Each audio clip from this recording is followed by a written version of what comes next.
नमस्कार। ये आकाशवाणी शिमला है।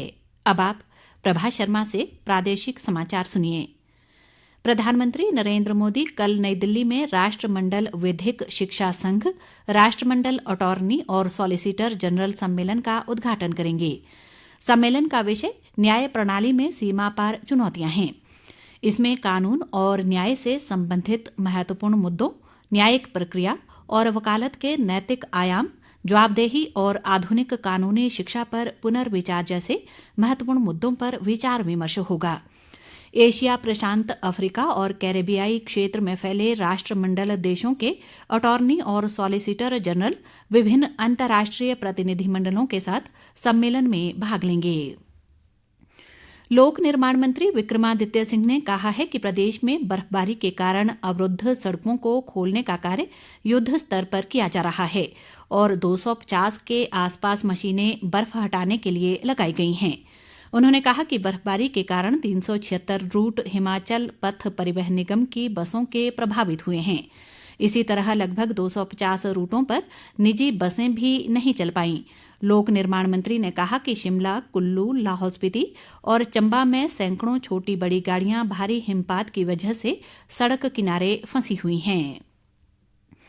राजधानी शिमला सहित प्रदेश के ऊंचाई वाले क्षेत्रों में बीते 2 दिनों के दौरान हुई बर्फबारी के कारण जनजीवन प्रभावित हुआ है।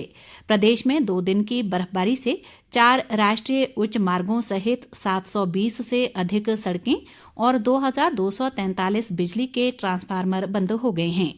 प्रदेश के विभिन्न स्थानों पर बर्फबारी से बंद सड़क मार्गों का कार्य युद्ध स्तर पर जारी है। लाहौल स्पीति जिले में बीआरओ ने तांदी से दारचा और तांदी से अटल टनल रोहतांग से बर्फ हटाकर इन मार्गों को बहाल कर दिया है। सीमा सड़क संगठन ने मनाली से अटल टनल साउथ पोर्टल तक बर्फ हटाने का कार्य पूरा कर लिया है, लेकिन इस मार्ग पर कुछ स्थानों पर ब्लैक आइस और बर्फ स्लाइड होने से अभी तक वाहनों की आवाजाही शुरू नहीं हो पाई है। हिमपात के कारण शिमला, चंबा, कुल्लू, लाहौल स्पीति और किन्नौर जिले के सैकड़ों गांवों का जिला मुख्यालय से संपर्क कटा हुआ है और कई स्थानों पर विद्युत आपूर्ति भी ठप है। सड़कों पर फिसलन को देखते हुए प्रशासन द्वारा पर्यटकों और स्थानीय लोगों को जोखिम भरी सड़कों पर सफर नहीं करने की सलाह दी गई है। इधर शिमला शहर में भी सड़कों में फिसलन काफी है, जिसकी वजह से यातायात प्रभावित है। ठियोग रोहडू और ठियोग चौपाल राष्ट्रीय उच्च मार्ग भी यातायात के लिए बंद है। इस बीच मौसम विज्ञान केंद्र शिमला के निदेशक डॉक्टर सुरेंद्र पाल ने बताया कि 3 और 4 फरवरी को फिर से पश्चिमी विक्षोभ सक्रिय होगा, जिससे प्रदेश के अधिकतर क्षेत्रों में बारिश व बर्फबारी की संभावना है। नेता प्रतिपक्ष जयराम ठाकुर ने कहा है कि प्रदेश सरकार ने चुनाव के दौरान किए अपने किसी भी वायदे को पूरा नहीं किया है और राज्य में हर वर्ग सड़कों पर उतरने को मजबूर है। एक बयान में उन्होंने कहा कि मौजूदा सरकार पूर्व भाजपा सरकार द्वारा लोगों को दी गई सुविधाएं छीन रही हैं और उनकी आवाज को दबाने का प्रयास किया जा रहा है। जयराम ठाकुर ने कहा कि देश भर में कांग्रेस नेता राहुल गांधी भारत न्याय यात्रा चला रहे हैं, लेकिन हिमाचल में कांग्रेस सरकार लोगों से अन्याय ही कर रही है। नेता प्रतिपक्ष ने कहा कि भाजपा कांग्रेस सरकार की इस मनमानी को कतई बर्दाश्त नहीं करेगी।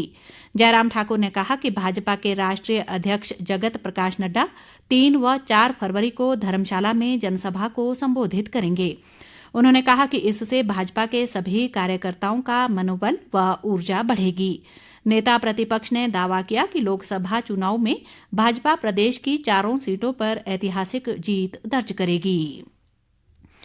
मेरा युवा भारत पोर्टल पर पिछले 3 महीने में 1 करोड़ 45 लाख से अधिक युवाओं ने पंजीकरण कराया है।